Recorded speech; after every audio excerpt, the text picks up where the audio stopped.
Rendahnya kesadaran masyarakat tentang pentingnya norma-norma di Indonesia merupakan masalah yang cukup serius. Norma-norma tersebut diperlukan untuk menjaga kedamaian dan keharmonisan dalam masyarakat. Namun, banyak masyarakat yang belum menyadari pentingnya norma-norma tersebut.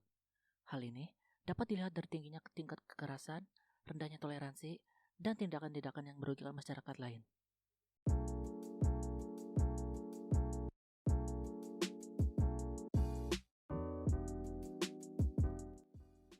Berdasarkan KBBI atau Kamus Besar Bahasa Indonesia, norma memiliki arti sebagai aturan maupun ketentuan yang sifatnya mengikat suatu kelompok di dalam masyarakat. Yang dimana norma diterapkan sebagai panduan, tatanan, dan juga pengendalian tingkah laku yang sesuai.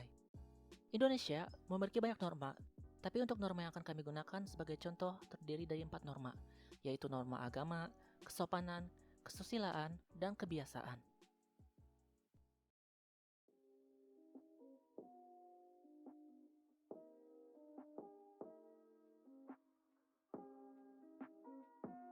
Norma agama adalah aturan atau kaidah yang berfungsi sebagai petunjuk pedoman hidup yang berasal dari Tuhan yang disampaikan melalui utusannya, yang berisi perintah, larangan, dan anjuran-anjuran. Petunjuk hidup atau aturan yang ada dalam norma agama sifatnya pasti dan tidak perlu dilakukan lagi, karena berasal secara langsung dari Tuhan Yang Maha Esa. Banyak sekali contoh norma agama yang diterapkan dalam kehidupan sehari-hari, yaitu menjauhi larangan-larangannya, dan apabila ada teman yang melakukan perbuatan yang salah, kita harus membantu mengingatkannya ke jalan yang baik, seperti di video berikut.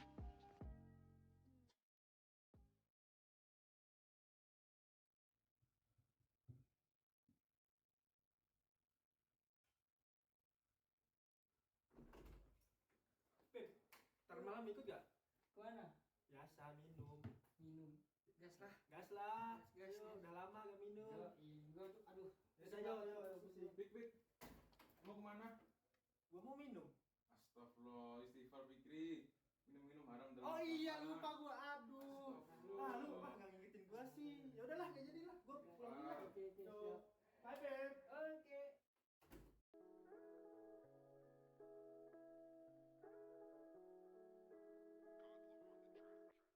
Norma kesopanan adalah seperangkat aturan yang berisi perilaku yang dianggap sopan dan tidak sopan, di mana perilaku sopan adalah sesuatu yang pantas, harus dilakukan, dan juga harus dibiasakan dalam kehidupan bermasyarakat. Norma kesopanan juga merupakan hal-hal yang pantas dan tidak pantas, serta hal yang sopan dan tidak sopan dalam tata pergaulan sehari-hari di masyarakat. Salah satu contoh norma kesopanan yang bisa diterapkan dalam kehidupan sehari-hari adalah mengucapkan salam ketika masuk rumah, seperti di video berikut.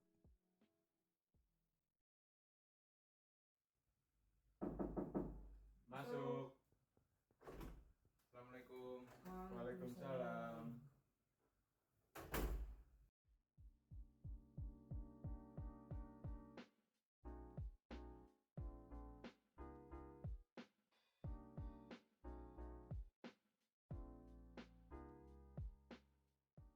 Norma kesusilaan merupakan aturan hidup tentang tingkah laku yang baik dan buruk yang berupa suara hati yang berasal dari hati nurani manusia. Berdasarkan kodrat kemanusiaannya, hati nurani setiap manusia menyimpan potensi nilai-nilai kesusilaan. Karena potensi nilai-nilai kesusilaan itu tersimpan pada hati nurani setiap manusia, maka hati nurani manusia dapat disebut sebagai sumber norma kesusilaan. Tata susila mendorong untuk berbuat baik, karena hati kecilnya menganggap baik atau bersumber dari hati nuraninya, lepas dari hubungan dan pengaruh orang lain. Norma kesusilaan sering dikaitkan dengan norma agama, karena nilai-nilai keagamaan dan kesusilaan bersumber pada hal yang sama, yaitu Tuhan Yang Maha Kuasa. Sehingga, nilai-nilai kesusilaan bersifat universal. Artinya, bebas dari dimensi ruang dan waktu, berlaku dimanapun dan kapanpun. Salah satu contoh norma kesusilaan yang bisa diterapkan adalah jujur dalam perkataan dan perbuatan, seperti di video berikut.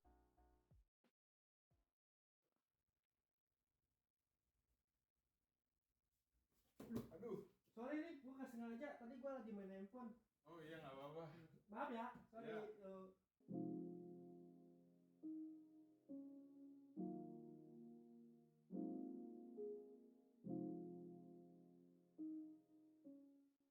Norma kebiasaan adalah aturan mengikat yang terbentuk dari suatu perilaku yang dilakukan terus-menerus dan telah ada dan disetujui di suatu warga kelompok masyarakat. Norma kebiasaan memiliki beberapa ciri, di antaranya yaitu, seperti halnya norma-norma lain, norma kebiasaan ini sifatnya mengikat, walau tidak tertuang di undang-undang. Lalu, bersifat adat istiadat. Hal ini biasanya sesuai dengan nilai yang telah disepakati di masyarakat. Terakhir, tindakan dilakukan secara terus-menerus atau berulang-ulang.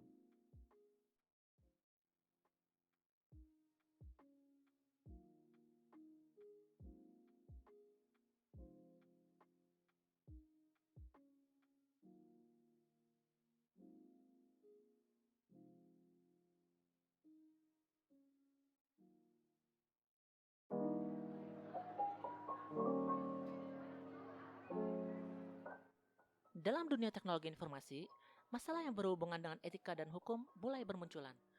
Mulai dari penipuan, pelanggaran, pembobolan informasi rahasia, persaingan, curang, sampai kejahatan yang sifatnya pidana, sudah sering terjadi tanpa dapat diselesaikan secara memuaskan melalui hukum dan prosedur penyidikan yang ada saat ini, mengingat kurangnya landasan hukum yang dapat diterapkan untuk perbuatan hukum yang spesifik tersebut seperti pembuktian dan alat bukti.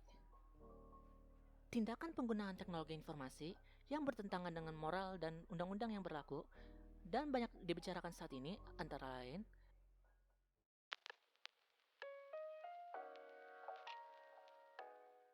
tindakan pembobolan data rahasia suatu institusi, mencuri informasi data pribadi, membeli barang lewat internet dengan menggunakan nomor kartu kredit orang lain tanpa seizinnya, merupakan contoh-contoh dari tindakan hacking. Hal-hal tersebut, apabila dilakukan tanpa izin, merupakan tindakan yang menyalahi hukum dan yang dapat dipidana. Mengutip atau menduplikasi suatu produk, misalkan program komputer, kemudian menggunakan dan menyebarkannya tanpa izin atau lisensi dari pemegang hak cipta merupakan pembajakan. Hal demikian dapat dikategorikan sebagai hal kriminalitas.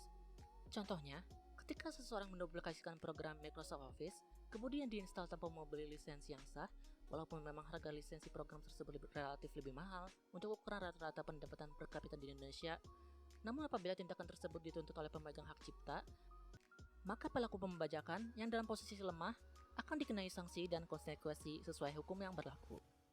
Membuka situs dewasa bagi orang yang belum layak merupakan tindakan yang tidak sesuai dengan norma dan etika. Teknologi internet yang dapat memberikan informasi tanpa batas akan mengakibatkan tindakan yang beragam, mulai dari tindakan-tindakan positif sampai negatif. Orang yang tahu akan manfaat internet dan memanfaatkannya secara positif akan mendapatkan hasil yang positif pula, dan begitu juga sebaliknya.